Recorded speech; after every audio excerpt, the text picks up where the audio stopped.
Assalamualaikum warahmatullahi wabarakatuh. Perkenalkan, nama saya Siva Nur Rahman, NIM 32, program studi dari Bahasa Mandarin. Di sini saya akan menjawab pertanyaan dari soal UTS Kewarganegaraan. Yang pertama, jelaskan peran aktif Anda sebagai seorang mahasiswa dalam mengimplementasikan salah satu nilai yang terkandung pada 4 konsensus dasar negara Indonesia. Sebagai mahasiswa, saya berperan aktif dalam mengimplementasikan salah satu nilai dari 4 konsensus adalah dengan cara ikut serta dalam kegiatan kampus yang mendorong kolaborasi lintas suku, agama, dan daerah. Misalnya, saya terlibat dalam organisasi himpunan mahasiswa yang anggotanya berasal dari berbagai latar belakang. Saya berusaha menciptakan suasana kerja yang harmonis, saling menghargai perbedaan, dan menjadikan keberagaman sebagai kekuatan bersama. Pertanyaan kedua, menggunakan contoh kasus yang sedang tren saat ini. Salah satu kasus yang relevan dengan isu ini adalah maraknya perpecahan di media sosial akibat perbedaan pandangan politik dan isu sosial. Banyak kalangan muda, termasuk mahasiswa, tanpa sadar ikut menyebarkan ujaran kebencian atau informasi yang memicu konflik antar kelompok. Contohnya, ketika muncul isu politik tertentu, media sosial seringkali dipenuhi komentar negatif yang mengandung unsur sara. Padahal, hal tersebut justru memperlemah rasa persatuan bangsa yang sudah dibangun dengan susah payah oleh para pendiri bangsa. Yang ketiga, menjelaskan dengan mengaitkan pada salah satu nilai konsensus dasar negara Indonesia. Nilai Persatuan Indonesia merupakan bagian dari 4 konsensus dasar yang juga mencakup Pancasila, Undang-Undang Dasar 1945, dan Bhinneka Tunggal Ika. Nilai ini mengajarkan kita untuk menempatkan kepentingan bangsa di atas kepentingan pribadi dan golongan.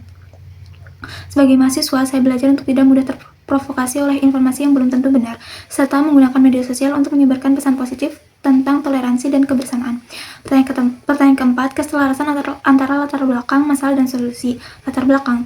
Dalam era digital seperti sekarang, media sosial menjadi ruang utama bagi masyarakat untuk berpendapat, berbagi informasi, dan berinteraksi. Namun, di sisi lain, media sosial juga menjadi tempat di mana perbedaan pandangan seringkali menimbulkan pertikaian. Sebagai negara yang beragam, Indonesia memiliki masyarakat dengan latar belakang suku, agama, budaya, dan pandangan politik yang berbeda-beda. Jika tidak disikapi dengan bijak, perbedaan tersebut bisa memicu konflik dan mengancam nilai persatuan yang menjadi dasar negara kita.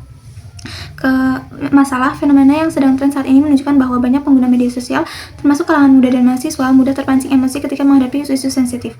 Mereka seringkali membagikan informasi tanpa verifikasi, menggunakan kata-kata kasar, bahkan ikut menyebarkan ujaran kebencian.